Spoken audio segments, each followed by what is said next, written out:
Shalom, shalom, shalom. Shabbat shalom. Welcome. Can I be heard okay?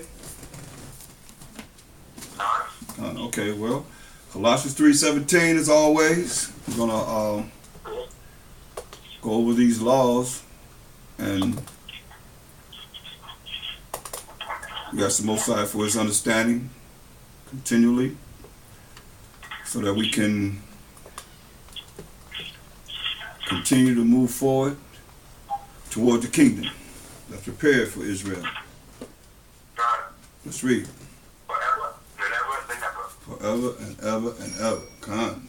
That's right. Forever and ever and ever. Let us read. Colossians 3:17. Colossians chapter 3, verse 17. And whatsoever ye do, in word or deed, do all giving thanks to Yahweh, right, so all that we say and do is going to be in the name of the anointed Savior, Mashiach Yahweh Shai. Give me thanks to the Most High power of Abraham, Isaac, and Jacob. Ba'Shem Mashiach Yahweh Shai.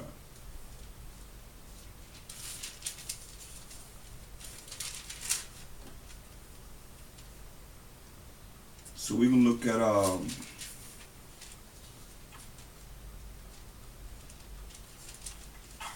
let's see,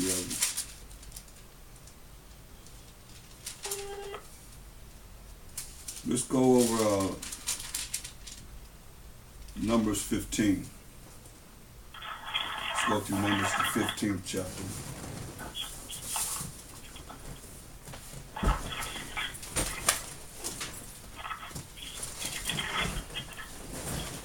Numbers, the 15th chapter. Get edification on that. Numbers, chapter 15, verse 1. And the Most High Mashiach spake unto Moses, saying, Speak unto the children of Israel, and tell to them, When ye come into the land of your habitation, which I give unto you, make an offering by fire unto the Most High, a burnt offering, or a sacrifice in performing a vow, or in a freewill offering, or in your solemn feast, to be a sweet savor unto the Most High, what must go outside of the herd or of the flock. Then shall he that offereth his offering unto the Most High bring a meat offering of a 10th ear of flour mingled with the fourth part of a hin of oil, and a fourth part of a hin of wine for a drink offering shalt thou prepare with the burnt offering or sacrifice for one lamb. So these are the sacrifices that the Most High is telling the children of Israel. Sacrifices that were offered to by the children of Israel to the Most High. Offering by fire, and you understand the fire would come down from the sky and consume it. The parts of the animals that we didn't eat, like the liver and the fat and the bladder and the kidney and so forth. Those are the parts that the Most High said sacrifice to him. Go ahead. He's given us how the way we're supposed to do it. A meat offering of a 10th deal of flour mingled with the fourth part of an hin of oil, flour and oil, just like you use flour and oil to do like a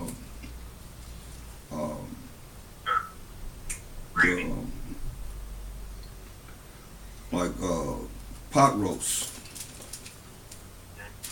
Go ahead. Numbers 15 and 6.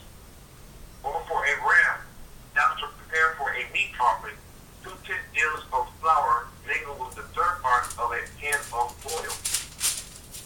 And for a drink offering, thou shalt offer the third part of a hin of wine for a sweet savor unto the Most High. Right, so we had to have wine too. For a sweet savor unto the Most High. A third part of a hin of wine. This is part of our culture. Read. And when thou preparest an swearing a vow or peace offering unto the Most High, then shall he bring with a bullock a meat offering of 3 deals of flour mingled with half a hin of oil. And thou shalt bring for a drink offering half a hin of wine, for an offering made by fire of a sweet savor unto the Most High. Right, so these are different offerings that we had to offer to the Most High for different things. Go ahead. Thus shall it be done for one bullock, or for one ram, or for a lamb, or a kid. Verse 12. According to the number that ye shall prepare, so shall ye do to every one according to their number. Right, so everyone has to, bring the sacrifice according to their number, whatever it is that they needed to be, sacrificed, the sacrifice for. Read. That's a recipe. Oh, yeah. Give us a recipe. Oh, yeah. For sure. A recipe. But see, you had to know, these are the things you had to learn, though. The priests had to learn. They had to learn this. And you had to know this. That's why I say you have to teach your children that they grow up and they knew this. Right. Go ahead. You're teaching your granddaughter so things. Yeah. Verse 13. All that are born of the country shall do these things after this manner, an offering made by fire of a sweet savor unto the Most High. Right. So all that are born of the country, from babies on up, shall do these things after this manner, an offering made by fire of a sweet savor unto the Most High. But that's why you teach them.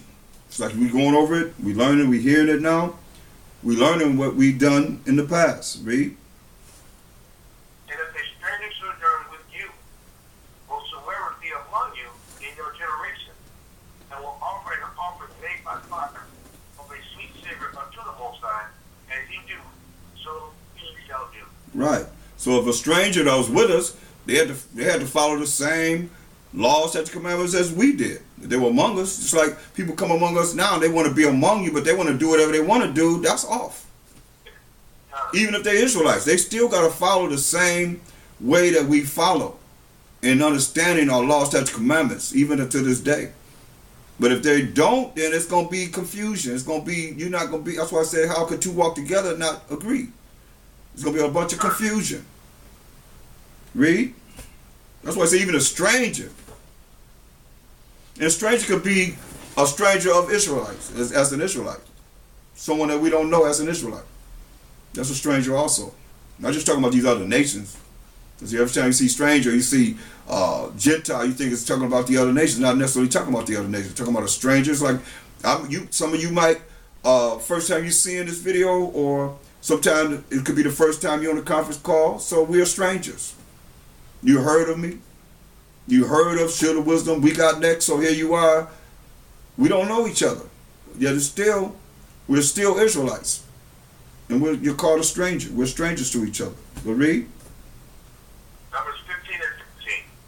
One ordinance shall be both for you of the congregation, and also for the stranger that sojourneth with you, and ordinance whatever in your generation. As ye are, so shall the stranger be before the Most High. That's right. So, as we are, so shall the stranger be before the Most High. So that's why it's important when you see these things, you see it spiritually, how now the world wants you to compromise. Oh, it's okay. I mean, come on. I've been eating pork all my life. Why I got to stop eating pork? But they want to be around you. They want to deal with you while you're dealing with what you're trying to do in righteousness, and that's just pulling at you. They're pulling at you. That's the devil pulling at you. Because that's abominable. I'm just using that as an example, but that's abominable. And they want to do whatever they want to do around you that's contrary to the law because they don't know the law. So what you going to do, compromise with their personal feelings, their emotions? No, you can't do that. Read. Yeah, or smoke that wicked around you thinking it's all right. But you're supposed to accept it. So what? Smoking that weed around you thinking it's okay, then you're supposed to accept it. Yeah. Or whatever they do, that's abominable. You know? And then when you go off and say, no, you can't have that around, that can't be around, and they say, oh, you mean spirit, you ain't even right. You ain't right because they're not right. They're not right, so you're not right. And being right. You got that. They're not right, and you're not right, and being right. You know, because that's what they're going to dislike, the things that are contrary to the way they think, the way they feel. But go ahead. Verse 16, one law and one manner shall be for you, and for the strangers that sojourn with you. Yeah. Meaning they're not going to be able to do whatever they want to do. That's abominable in the eyes of the Most High. Read. Verse 17. And the Most High will also speak unto Moses, saying, speak unto the children of Israel, and say unto them, when ye come into the land whither I bring you, then it shall be that when ye eat of the bread of the land, ye shall offer up a heave offering unto the Most High. You said we eat of the bread of the land, supposed to offer up a heave offering unto the Most High. Go ahead. Ye shall offer up a cake of the first of your dough for a heave offering. As ye do the heave offering of the threshing floor, so shall ye heave it. Right. Offer it up to the Most High. So you look at, I was thinking about, well, go ahead. I'll go through that later. But go ahead. This dough, let's read. Go ahead. On the first of your dough ye shall give unto the Most High a heave offering in your generation. Right. When you think about this dough, I look at we look at burrito shells, that's like unleavened bread. Right. Because it's not, they don't put yeast in it, it don't rise. Right. It's like flatbread. That's like a form of unleavened bread too. You think about it. Tortilla dough. Or tortilla shells. For shells. That's what I'm saying. Mm-hmm. Yep. I mean, it's like unleavened bread that they make. Verse 22. And if ye erred, and not observe all these commandments, which the Most High has spoken unto Moses, even all that the Most High had commanded you by the hand of Moses, from the day that the Most High commanded Moses, and henceforward among your generations. Then it shall be, if aught be committed by ignorance, without the knowledge of the congregation, that all the congregation shall offer one young bullock for a burnt offering for a sweet savor unto the Most High, with his meat offering and his drink offering, according to the manner, and one is of the goat for a sin offering. Now this is if you committed the sin in ignorance, without knowledge of the congregation. Then the congregation going to offer this burnt offering for the sin that you committed, like unintentional sin. Go ahead. And the priest shall make an atonement for all the congregation of the children of Israel, and it shall be forgiven them, for it is ignorant. And they shall bring their offering and sacrifice made by fire unto the Most High, and their sin offering before the Most High, for their ignorance. So now, who is it that's really taking this serious now? As ignorant as people are today, and meaning not knowing, to the point of being stupid. Really, I mean, it is what it is. Ignorant, stupid, sottish, children that he called us. It's all there. And if you don't go over these laws and review them like you review everything else as being an Israelite, all the scriptures that say this Israel, without knowing what the Most High told us to do as being Israelites, then how are you gonna know this? I mean, who's really crying to the Most High to ask for forgiveness and really trying to do the right thing as far as what he would have us to do, his will, and following these laws? Even asking for forgiveness. Even asking feeling sorrowful. I mean, that's take a certain spirit. It's not hardly happening in these generations that's on the earth now. Everybody's too prideful. Been Edomanized, you know. That's the first name he named in Psalms 83rd chapter. Who have lifted up their head. Esau. So the Edomites. So this is where our people been programmed, and they don't really see it because they don't recognize Satan. They just feel like we all the same. We all the same. Everybody the same. Even though they don't have nothing, or even though we don't have nothing, that's why the Most High say, hey, the poor man that's prideful. But we all the same. We ain't all the same. We're not all the same. We don't all have the same spiritual gifts. Right. And the Most High have different ministrations of the body of a Mashiach Yahushua. Now, where you fit in the body.